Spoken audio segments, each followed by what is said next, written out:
I had been having abdominal pains, quite severe, in 1997, and all of 1998 and part of 1999 I had felt really bad, but the doctors didn't seem to know why.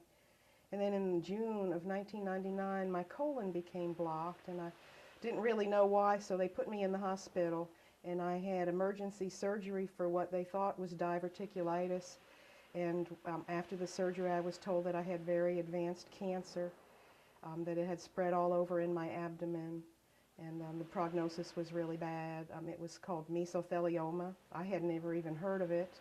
It's a rare asbestos cancer, and they counted as fatal and incurable, so it was pretty depressing. So I spent about 25 days in the hospital with complications. The doctors had continued to press me to have chemotherapy, although we had people doing research for us, and it turns out that there is no chemotherapy for this type of cancer, not that works. So we decided at first to try the chemotherapy. We did one treatment, and I had a very bad reaction to it. It affected my heart quite badly, and they had to stop it. And then we decided to get second opinions because we just didn't trust that the doctors were doing the right treatment, because they said I had ovarian cancer, but the pathology report said I had mesothelioma. So we said we're going to find other doctors. So I called every big cancer hospital in the country that I could think of: Mayo Clinic, MD Anderson, Cancer Treatment Centers of America, a couple Mexican clinics, Johns Hopkins, and the doctors would all just apologize and say, "We're sorry you have mesothelioma. You know there's no cure for that, right?" And I said, "Well, there has to be some kind of treatment. I have to do something."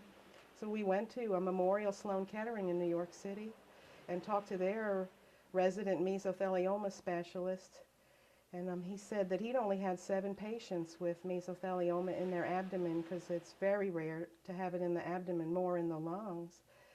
And he said that the patients seemed to do better when they put the heated chemotherapy right into their abdomen instead of into their veins. And he said that they seemed to live longer that way, but he couldn't say if they lived a month longer or a year longer, but they did seem to live longer. It sounded kind of ridiculous, because I wanted to do more than seem to live longer. But we couldn't find anything else, so we were going to go through with that treatment and do it in Atlanta. I made an appointment with a surgeon to put the Metaport in my abdomen to do the chemo through. And then 2 days before that, we saw a TV special on the Atlanta WABC affiliate. They did a primetime documentary about the IAT Clinic. And they followed a patient from Marietta, Georgia, near us with mesothelioma. They came down to the clinic with her, showed her and some of the patients. They looked well. They showed her running on a treadmill. They interviewed the clinic director and some of the staff, and it just seemed quite interesting, because the patients didn't look like they were sick like patients on chemotherapy.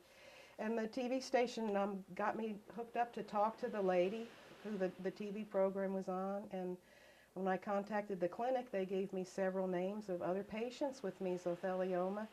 And one man that I talked to had actually lived 14 years with the same form of mesothelioma, and that was too impressive not to consider. So we kept the appointment with the surgeon, and his nurse had even seen the TV show, and she told him about it.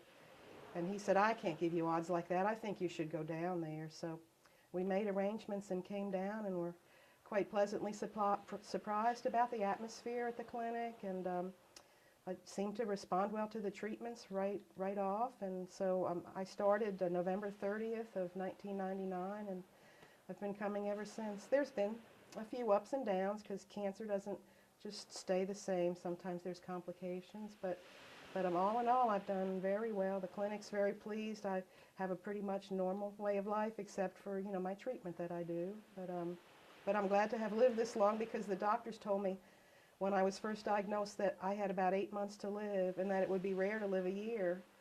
So that was pretty depressing, because I was only 46 years old. So I'll be 60 in July, and I'm just really excited to still be here. Glad I found the clinic. Hello, I'm Ruth Philips. I have mesothelioma. I'm a cancer survivor, 12 and a half years now. I've been a patient at IAT Clinic since November 30th of 1999, and I'm glad to still be here.